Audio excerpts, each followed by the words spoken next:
Hello, welcome to the video. I have Tab here, if you've seen him before. Today we're down at the Lotus Emira roadshow and they're revealing the car. I've obviously seen it thousands of times on social media, but I've come down today just to kind of see what it's like in person. Is it going to be a worthy replacement of the M2? It looks pretty damn wide, it looks pretty good, mid-engine sports car, so yeah, I thought I'd bring you guys along, content's content, and share it anyway, so enjoy.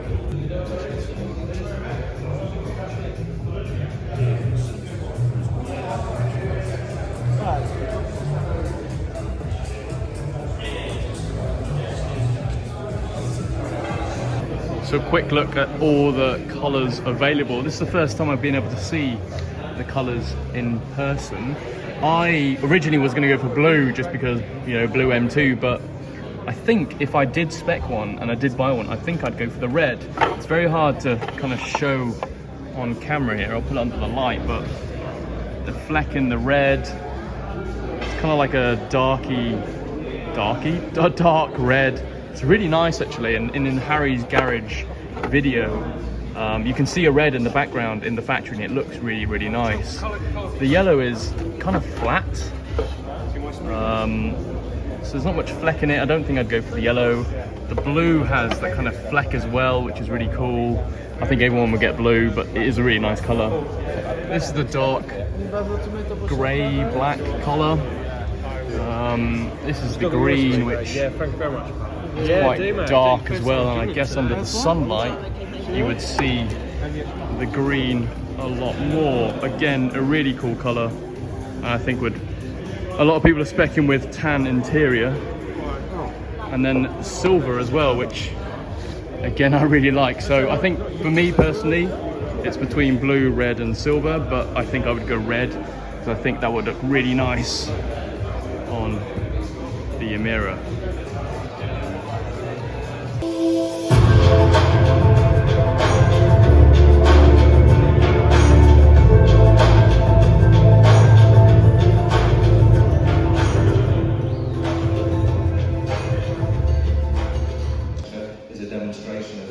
It also gives us a really nice feature line that we share with the rider, which is this sort of boomerang shape around these LED headlamps and background again. But we always have done, so we've always had a separate chassis on our product. I think the Type 14 was the only road car that never did. But that was revolutionary for normal sort of half-reverse neutral drive kind of box. But we programmed the engine management system so we can ask that gearbox now to behave as we want it to in sport and race mode. So one of the things I've been most worried about with the Lotus is the storage. And at the back, behind the seats, you've actually got quite a lot of room. It's quite hard to see with the light, but it's just a shame they've gone for the haptics. you've got quite a lot of room, and you could probably stick a few bags at the back.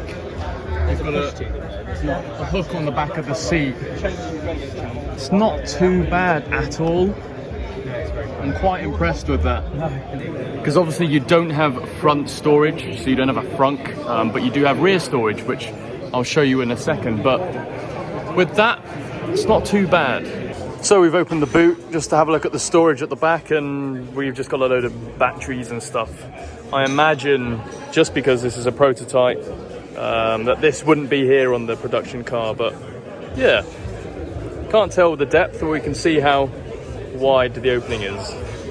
So, Tab, who is 6'6", we're going to see if he can fit in the Emira.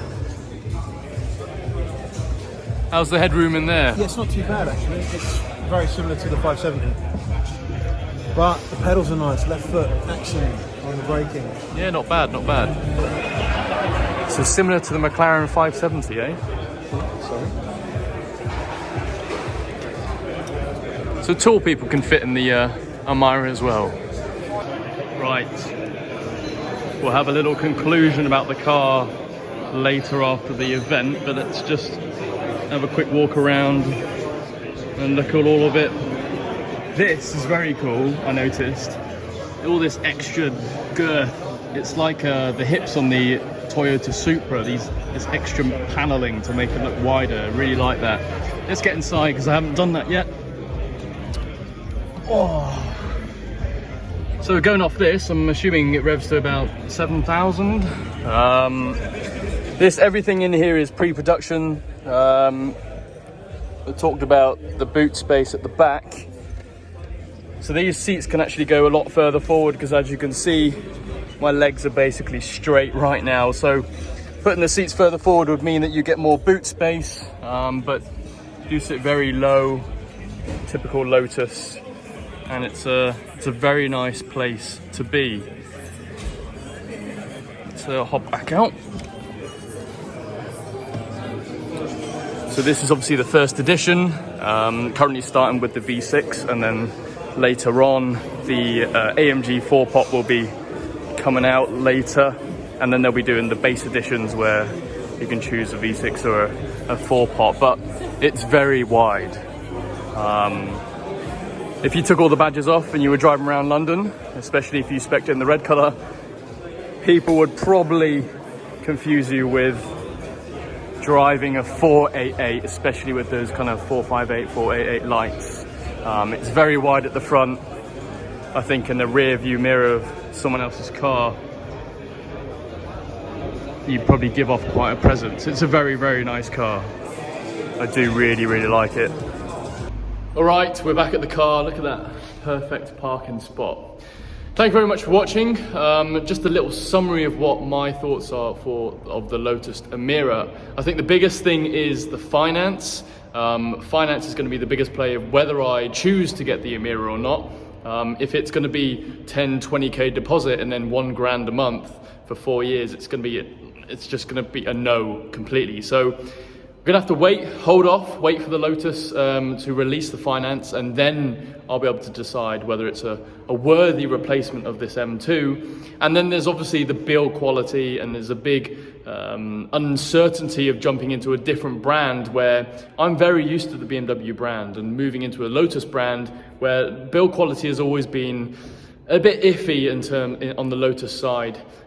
They did reassure us that it is now owned by Volvo, or the same company that owns Volvo, so the electrics, the interior, the build quality is going to be very, very good, and it's going to work. Whether that actually happens or not is all going to depend on what the cars will be like when they come off the production line.